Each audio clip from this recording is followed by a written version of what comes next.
అందరికీ praise the lord. దేవుని వాక్యాన్ని ధ్యానిద్దాము. హెబ్రీ పత్రిక 13వ అధ్యాయం 8వ వచనాన్ని ధ్యానిద్దాము. యేసుక్రీస్తు నిన్న నేడు ఒకటే రీతిగా ఉన్నాడు. అవును, యుగ యుగముల వరకు ఒకటే రీతిగా ఉండును.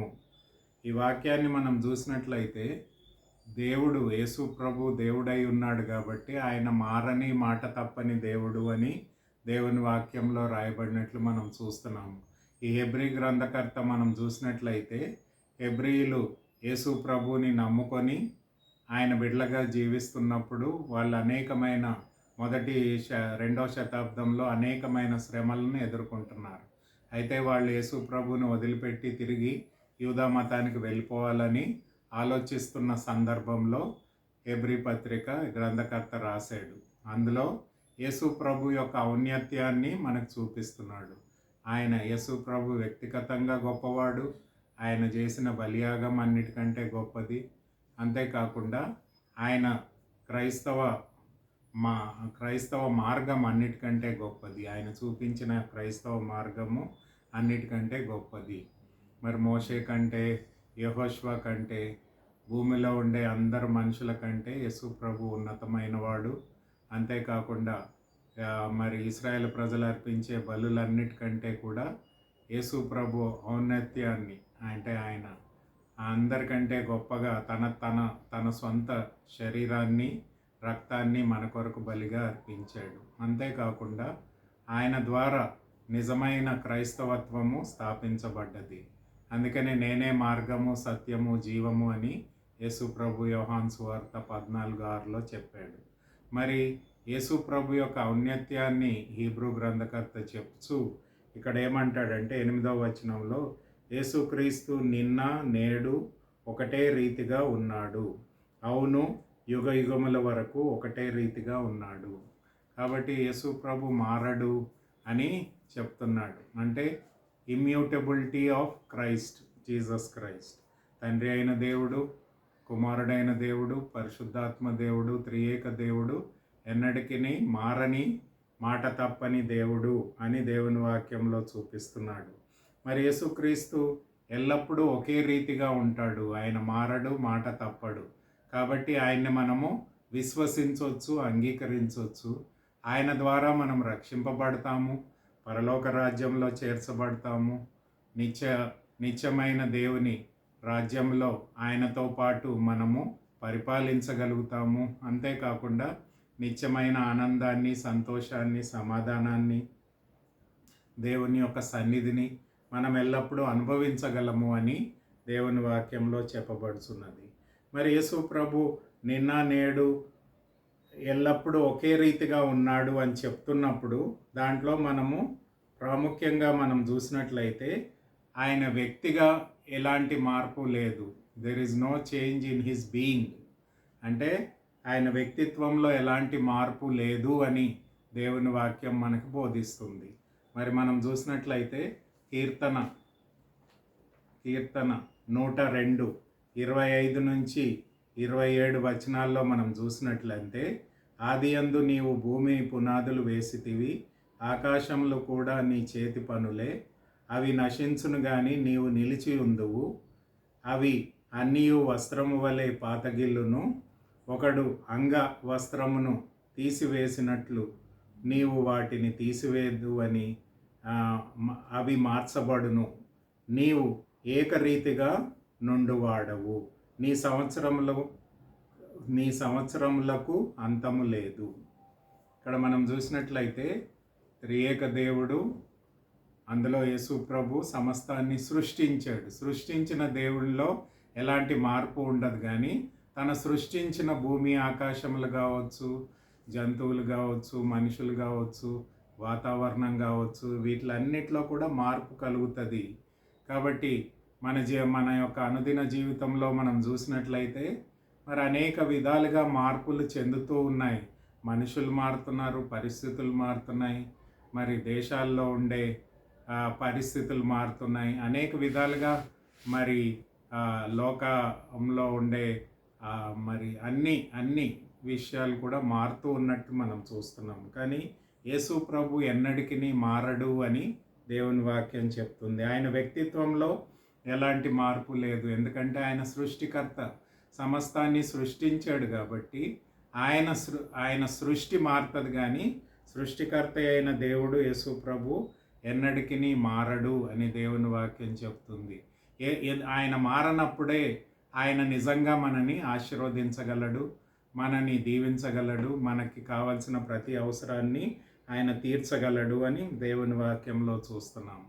కాబట్టి ఆయన వ్యక్తిత్వంలో ఎలాంటి మార్పు లేదు. రెండవ విషయం మనం చూసినట్లయితే ఆయన క్యారెక్టరిస్టిక్స్, పర్ఫెక్షన్స్, ఆయన గుణలక్షణాల్లో కూడా ఎలాంటి మార్పు లేదు.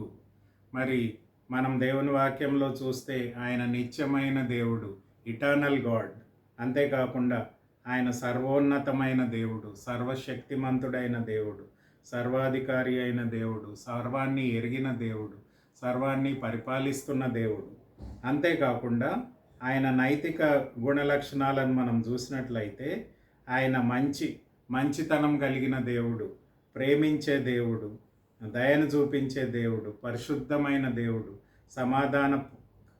సమాధానపరచు దేవుడు, సమాధానాన్ని ఇచ్చే దేవుడు, అంతేకాకుండా నీతిమంతుడైన దేవుడు. కాబట్టి ఆయన గుణలక్షణాల్లో కూడా ఎలాంటి మార్పు ఉండదు.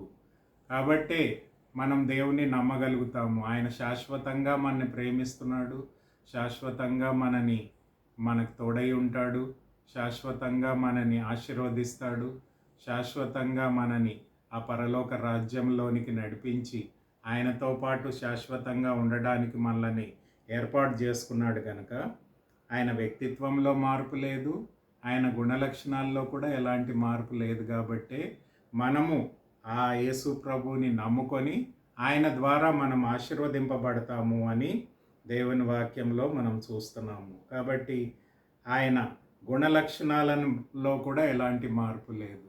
ఆయన నిత్యము మనల్ని ప్రేమిస్తాడు, నిత్యము మన పట్ల దయ చూపిస్తాడు, నిత్యము ఆయన సమాధానాన్ని మనకిస్తాడు, ఆయన నీతినిస్తాడు, ఆయన పరిశుద్ధతనిస్తాడు, ఆయన కృపను మన పట్ల చూపిస్తాడు, ఆయన మంచితనాన్ని మనకు చూపిస్తాడు.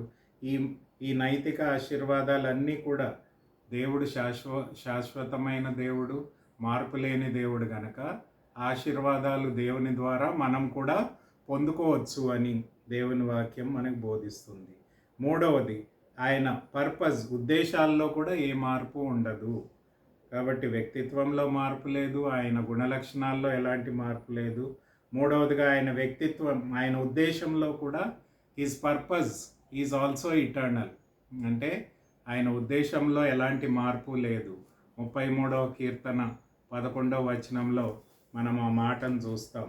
ఏమని ఉందంటే, యెహోవా ఆలోచన సదాకాలము నిలుచును, ఆయన సంకల్పములు తలతరములు ఉండును. కాబట్టి ఆయన యొక్క ఉద్దేశాలు సంపూర్ణంగా నెరవేర్చబడతాయి, దానికి ఎలాంటి మార్పులు ఉండవు అని దేవుని వాక్యం మనకు బోధిస్తుంది. కాబట్టి దేవుడు తన ఉద్దేశాలను మన పట్ల సంపూర్ణంగా నెరవేరుస్తాడు. అంటే ఈ ఉద్దేశాన్ని బట్టి మనం చూసినట్లయితే దేవుని యొక్క చిత్తము ఈ లోకంలోనూ మరి పరలోకంలోనూ నిత్యము జరుగుతుంది అని దేవుని వాక్యంలో మనం గుర్తించవచ్చు. అంటే దేవుని చిత్తంలో రెండు విధాలుగా మనం చూస్తాము. విల్ ఆఫ్ డిగ్రీ అంటే సర్వోన్నతమైన చిత్తాన్ని మనం చూస్తాము.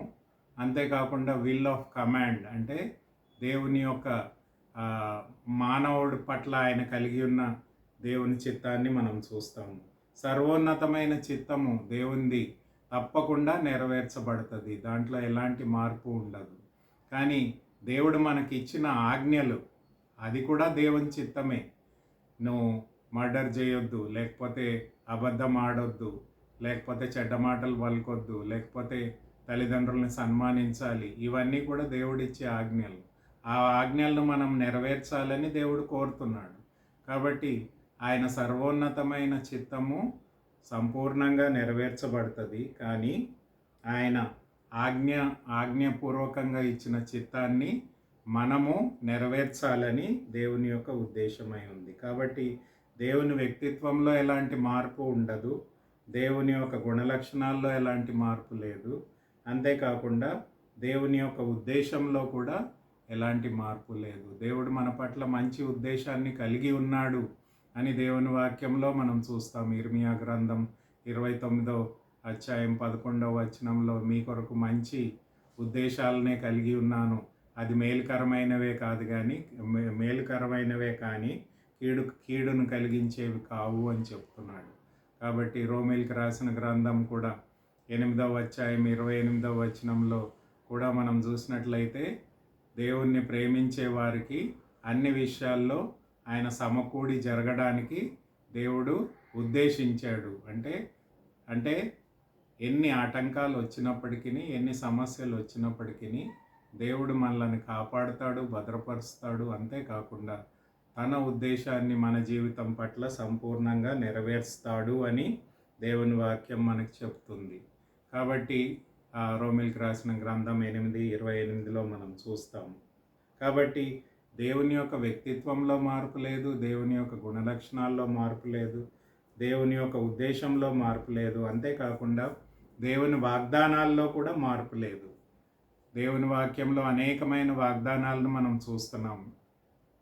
దేవుడు రక్షణ వాగ్దానాన్ని చూస్తున్నాము, విమోచన వాగ్దానాన్ని చూస్తున్నాము, అంతేకాకుండా నీతి వాగ్దానాన్ని చూస్తున్నాము. అంతేకాకుండా ఎఫెసీ పత్రిక 1:4-5లో మనం చూస్తే, జగత్ పునాది వేయబడమంకే యేసుక్రీస్తులో మనల్ని దేవుడు ఏర్పరచుకున్నాడు, ఆయన కొరకు పరిశుద్ధంగా నిర్దోషంగా ఉండడానికి మనల్ని ఏర్పరచుకున్నాడు అని దేవుని వాక్యంలో మనం చూస్తున్నాము. కాబట్టి దేవుని యొక్క ఉద్దేశాలు, అంతేకాకుండా దేవుని యొక్క వాగ్దానాలు కూడా సంపూర్ణంగా నెరవేర్చబడతాయి. వాటిల్లో కూడా ఎలాంటి మార్పు ఉండదు.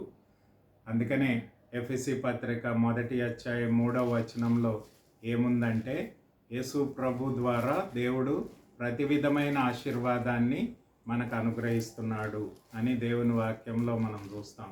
ఎఫెసీ పత్రిక 1వ అధ్యాయము 3వ వచనంలో, మన ప్రభు అయిన యేసుక్రీస్తు యొక్క తండ్రి యగు దేవుడు స్తుతింపబడునుగాక, ఆయన క్రీస్తునందు పరలోక విషయములలో ఆత్మ సంబంధమైన ప్రతి ఆశీర్వాదాన్ని మనకు అనుగ్రహించెను. కాబట్టి దేవుని యొక్క ఆశీర్వాదాలు, దేవుని యొక్క వాగ్దానాల్లో ఎలాంటి మార్పు ఉండదు. కాబట్టి దేవుని యొక్క వాగ్దానాలు, ఆశీర్వాదాలు మన పట్ల సంపూర్ణంగా దేవుడు నెరవేరుస్తాడు అని దేవుని వాక్యం మనకు బోధిస్తుంది.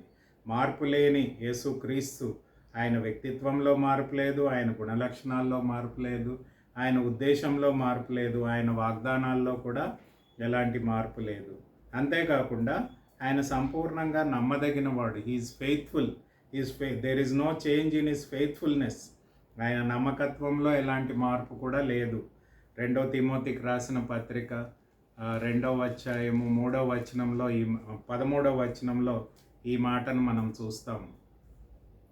మనము నమ్మదగిన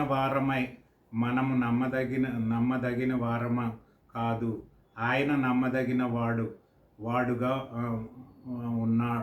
ఉండును. ఆయన తన స్వభావము విరోధంగా ఏదియూ చేయలేడు. మనము నమ్మదగిన వారము కాదు కానీ ఆయన నమ్మదగిన వాడుగా ఉన్నాడు. ఆయన తన స్వభావానికి విరోధముగా ఏదియూ చేయలేడు. అంటే దేవుని యొక్క నమ్మకత్వాన్ని పౌలు తిమోతికి గుర్తు చేస్తున్నాడు. కాబట్టి దేవుడు నమ్మదగిన దేవుడు, ఆశీర్వాదాన్ని ఇచ్చే దేవుడు. కాబట్టి ఆయనను మనం ఆశ్రయించినప్పుడు ఆయన ప్రతి విషయంలో మనకు తోడై ఉండి సహాయం చేస్తాడు, దీవిస్తాడు అని దేవుని వాక్యం మనకు బోధిస్తుంది. కాబట్టి ఆయన వ్యక్తిత్వంలో మార్పు లేదు, ఆయన గుణలక్షణాల్లో మార్పు లేదు, ఆయన ఉద్దేశాల్లో మార్పు లేదు, ఆయన వాగ్దానాల్లో మార్పు లేదు, ఆయన నమ్మకత్వంలో కూడా ఎలాంటి మార్పు లేదు. మనము అపనమ్మకములుగా ఉన్నప్పటికీ ఆయన నమ్మకస్తుడు. ఆయన నమ్మకస్తుడుగా మన పట్ల తను తాను నిరూపించుకుంటాడు. అంతేకాకుండా ఆయన నమ్మకత్వాన్ని మనము మన జీవితంలో ఎల్లప్పుడూ రుచి చూసి చూడగలుగుతాము అని దేవుని వాక్యం మనకు చెప్తుంది. కాబట్టి ఆయన నమ్మకస్తుడు గనక ఆయన మన పట్ల తన ఉద్దేశాలన్నిటినీ కూడా సంపూర్ణంగా నెరవేరుస్తాడు అని దేవుని వాక్యం మనకు బోధిస్తుంది. ఆయన మారని దేవుడు కాబట్టి మనకు భద్రత కలుగుతుంది అని కూడా చెప్తుంది. ఆరో విషయం, మలాకీ గ్రంథం 3వ అధ్యాయము 6వ వచనంలో ఈ మాట ఏముందంటే, ఆయన మారని దేవుడు గనుక మనకి భద్రత కలిగి ఉన్నది. మలాకీ 3:6లో ఈ మాటను చెప్తాడు. యెహోవానైన నేను మార్పు లేని వాడను గనుక యాకోబు సంతతి వారు మీరు లయము కాలేరు. అంటే మీరు నశించరు, మీరు భద్రపరచబడతారు, మీరు ఆశీర్వదింపబడతారు. మార్పు లేని దేవుడు మనకు ఉన్నాడు గనుక ఆయన మనలను భద్రపరుస్తాడు. ఆయన ఉద్దేశాలను, ఆయన యొక్క ఆశీర్వాదాలను, ఆయన వాగ్దానాలను సంపూర్ణంగా మన జీవితంలో నెరవేర్చగలడు అని దేవుని వాక్యంలో మనం చూస్తున్నాము. చివరిగా మనం చూసినట్లయితే ఆయన మారని దేవుడు కాబట్టి మనకి ఆయన యొక్క వరాలను, పర్ఫెక్ట్ గిఫ్ట్ని మనం పొందుకుంటాము అని దేవుని వాక్యంలో చెప్తున్నాడు. యాకోబు గ్రంథం 1వ అధ్యాయం 17వ వచనంలో మనం చూసినట్లయితే ఆయన తన విశేషమైన ఆశీర్వాదాలను లేకపోతే వరాలను మనకు అనుగ్రహిస్తాడు. ఎందుకంటే ఆయన మార్పు లేనివాడు కనుక. యాకోబు పత్రిక ఇంగ్లీష్లో బాగుంది. యాకోబు పత్రిక 1వ అధ్యాయము 17వ వచనంలో ఈ విధంగా మనం రాయబడినట్లు మనం చూస్తున్నాం. ఏమని ఉందంటే, every good and perfect gift is from above, coming down from the father of heavenly lights, who does not change like shifting shadows. Every good and perfect gift అంటే దేవుని యొక్క బహుమానాలను, ఆయన మారని దేవుడు కాబట్టి దేవుని యొక్క పరిపూర్ణమైన బహుమానాన్ని, ఆయన యొక్క వరాలను మన జీవితంలో పొందుకుంటాము అని యాకోబు పత్రిక 1వ అధ్యాయం 17వ వచనంలో చెప్తున్నాడు. కాబట్టి ఎబ్రీ గ్రంథకర్త మనకు చెప్పేది ఏంటంటే, యేసుక్రీస్తు ప్రభు నిన్న నేడు ఏకరీతిగా ఉన్నాడు. ఆయన మారని, మాట తప్పని దేవుడు. ఆయన వ్యక్తిత్వంలో మార్పు లేదు, ఆయన గుణలక్షణాల్లో మార్పు లేదు, ఆయన ఉద్దేశాల్లో మార్పు లేదు, ఆయన వాగ్దానాల్లో మార్పు లేదు. ఆయన నమ్మదగిన దేవుడు, నమ్మకస్తుడు.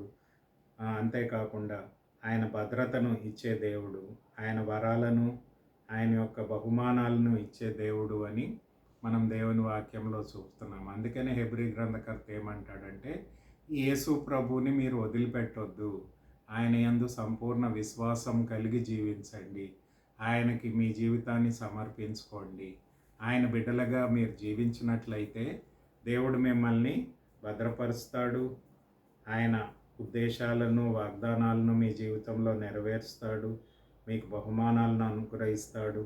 అంతేకాకుండా ఆయన నిత్యత్వంలో, ఆయన నిత్య రాజ్యంలో మనం ప్రవేశిస్తాము, ఆయన వారసత్వాన్ని పొందుకుంటాము. ఆయన పరలోక రాజ్యంలో మనం చేర్చబడ్డమే కాకుండా ఆయన ద్వారా మనము దేవుని యొక్క విశేషమైన ఆశీర్వాదాలను మనం పొందుకోవడమే కాకుండా ఆయనతో పాటు మనం ఆయన రాజ్యంలో ఆయనతో పాటు సింహాసన ఆసీనులమై ఆయనతో పాటు పరిపాలించడానికి దేవుడు మనకి ఆధిక్యతనిచ్చాడు. కాబట్టి ఇంత గొప్ప దేవుడైన యేసు ప్రభువుని మనం విడిచిపెట్టకూడదు, మనం వెనకంజ వేయకూడదు. సమస్యలు, ఇబ్బందులు వచ్చినప్పటికీ ఆయన యందు మనం నిలకడగా ఉండాలి. ఆయన యందు విశ్వాసము, విధేయత కలిగి జీవించాలి, ఆయన బిడ్డలంగా జీవించాలి.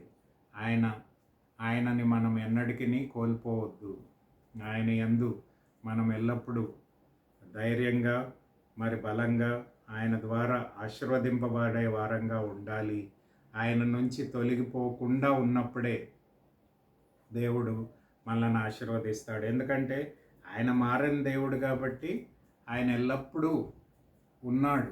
అందుకనే 7వ అధ్యాయము 25వ వచనంలో కూడా ఆ మాటను చెప్తాడు. ఎందుకంటే ఆయన గొప్ప ప్రధాన యాజకుడు కనుక ఆయన నీకు ప్రతి విషయంలో సహాయం చేస్తాడు, నీ కొరకు విజ్ఞాపన చేస్తాడు అని చెప్తున్నాడు.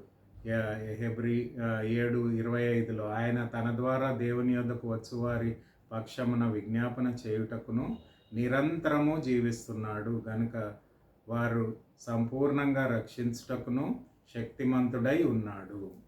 కాబట్టి దేవుణ్ణి మనము, యేసు ప్రభువుని ఎల్లప్పుడూ విశ్వసించి అంగీకరించి ఆయన బిడ్డలుగా జీవించి మన జీవితాన్ని ఆయనకు సమర్పించుకొని ఆయన యందు మనం నిశ్చయంగా ఎల్లప్పుడూ జీవించే వారంగా ఉండి ఆయనని మనం హత్తుకునే వారంగా ఉన్నప్పుడు దేవుడు తన నిత్య సంకల్పాన్ని, ఉద్దేశాలను, ఆశీర్వాదాలను మన పట్ల సంపూర్ణంగా నెరవేరుస్తాడు అని ఈ హీబ్రూ గ్రంథకర్త చెప్తున్నాడు. కాబట్టి మనం కూడా యేసు ప్రభువుని సంపూర్ణంగా విశ్వసించి అంగీకరించి ఆయన రక్షణను, ఆయన విమోచనను, ఆయన యొక్క పరిశుద్ధతను, ఆయన యొక్క నీతిని, ఆయన యొక్క ఆత్మీయమైన పరిశుద్ధాత్మ వరాన్ని మనము పొందుకొని అనుదినము ఆయన స్వారూప్యంలోనికి మనం మార్చబడినప్పుడు దేవుడు తన నిత్య సంకల్పాన్ని, ఆశీర్వాదాలని మన పట్ల నెరవేర్చి మనలను తనతో పాటు నిత్యము ఉండడానికి దేవుడు మనల్ని ఏర్పాటు చేసుకున్నాడు. తన ఉద్దేశాలన్నిటినీ కూడా మన జీవితంలో నెరవేరుస్తాడు కనుక యేసు ప్రభువుని సంపూర్ణంగా మనం విశ్వసించి, అంగీకరించి, విధేయత చూపించి మన జీవితాన్ని ఆయనకు సంపూర్ణంగా సమర్పించుకొని ఆయన యందు మనం వర్ధిల్లాలని దేవుని వాక్యం చెప్తుంది. కాబట్టి అలాంటి కృపను దేవుడు మన అందరికీ కూడా దయచేయును గాక. ఆమేన్.